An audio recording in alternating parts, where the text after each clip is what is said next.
नमस्कार. मी डॉक्टर सुधीर अनंत काटे.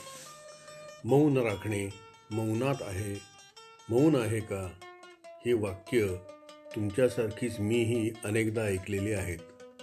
हसण्यावारी किंवा विनोद म्हणून ती वाक्य विरूनही जातात. कधी मौन ठेवायचा प्रयत्न केलाच नव्हता.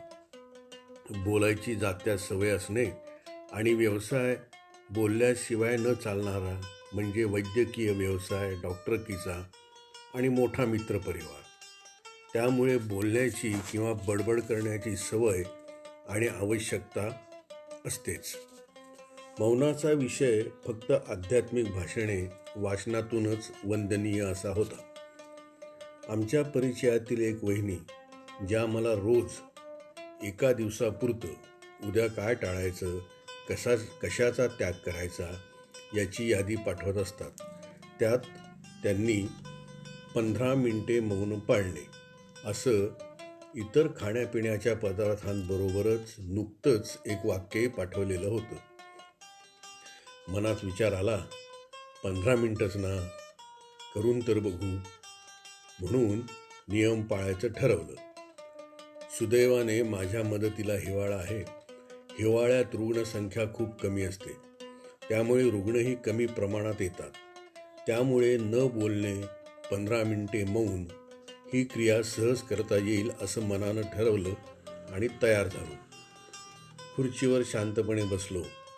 हात आधारासाठी बाजूच्या दांड्यांवर ठेवले. घड्याळात 15 मिनिटं ठरवली आणि एका क्षणी मौन चालू केलं. 2 मिनिटं कशी बशी होत आहेत तेवढ्यात नेहमीच्या फिरत्या चहा विक्रेत्याने चहा देऊ का असं विचारलं. त्याला हात हलवून नको सांगितलं. लेमन टी आहे आज, तो लांबूनच आग्रह करू लागला. त्याला जोरात हात हलवून नको म्हणून सांगितलं. हुश्य होतोय न होतोय तोच एक वैद्यकीय व्यावसायिक रस्त्यावरून जाताना थांबून मला हात करत होता. इतर वेळी मी बाहेर जाऊनच त्याच्याशी बोलतो, पण आज खुर्चीवरूनच त्याला टाटा असं केलं. त्याच्या चेहऱ्यावरचं आश्चर्य मला जाणवलं. तो गेला. मी मनातल्या मनात परत हुश्य. शांतपणे डोळे मिटले आणि मौनाशी एकरूप होऊ लागलो. छान वाटत होतं. मला कोणाशी बोलायला लागू नये याचा जप करत होतो आणि घड्याळाच्या मिनिट काट्याकडे लक्ष ठेवून होतो. मनातला आनंद कणाकणाने वाढत होता आणि समाधान क्षणाक्षणाने वाढत होतं. माझं मौन व्रत यशस्वीतेकडे मार्गक्रमण करत होतं. 12 मिनिटं झाली आणि आता माझं लक्ष मिनिट काट्याकडून सेकंद काट्याकडेही जाऊ लागलं. मिनिटाचा काउंटडाऊन सेकंदावर आला. आता 1 सेकंदही खूप मोठा वाटू लागला. श्वासाची गती वाढली. मन कोणी येऊन बोलायला लागू नये असंच म्हणत होतं. आत्ता नाही जमलं तर परत कधी जमणार, इत्यादी इत्यादी अनेक विचार मनात येत होते आणि शेवटी बरोबर 15 मिनिटे मौनात कोणाशीही न बोलण्यात घालवली. मस्त झकास वाटलं. रिलॅक्स झालो. मन हलकं झालं. आनंद झालेला. तहान लागलेली. घोटभर पाणी प्यालो. 15 मिनिटे मौनाची क्रिया पार पडली. मग मी शांतपणे बसलो.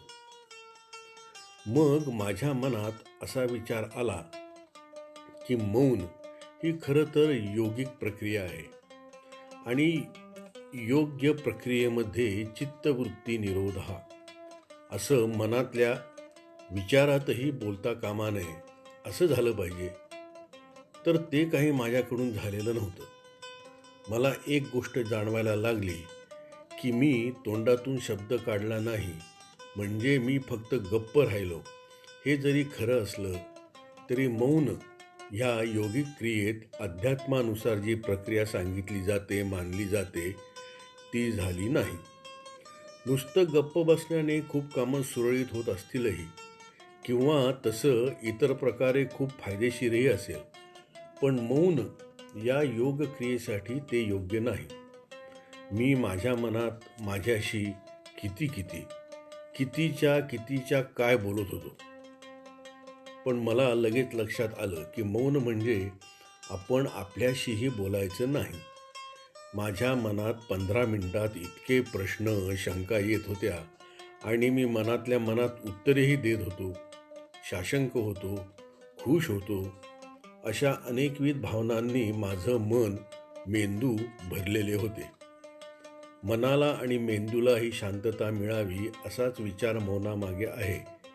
केवळ तोंडातून शब्द न काढणे, गप्प बसणे ही परिपूर्ण मौनाची म्हणजे स्वतःशीही न बोलण्याची प्रथम पायरी असावी असं मला जाणवलं. मनाला बाह्य आणि शरीराच्या आतील जगाकडे पाठ फिरवूनच मौनाची क्रिया यशस्वी होणार आहे. किंबहुना मनाकडेच दुर्लक्ष केल्यावर खरी मौनाची अनुभूती मिळेल. माझा अनुभव मी तुम्हाला सांगेनच की.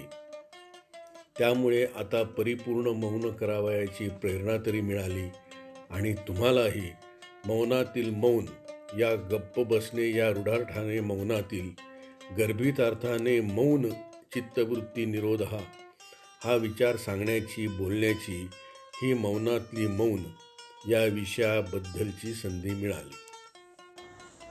चारोळी. फांद्यांची बेचकी मोठाली पानं.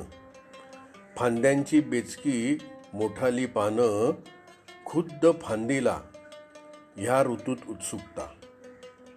फांद्यांची बेचकी मोठाली पानं, खुद्द फांदीला ह्या ऋतूत उत्सुकता. पक्ष्यांची लगबग, सुरक्षित जागा. घरटं बांधायचं असतंय ना आता.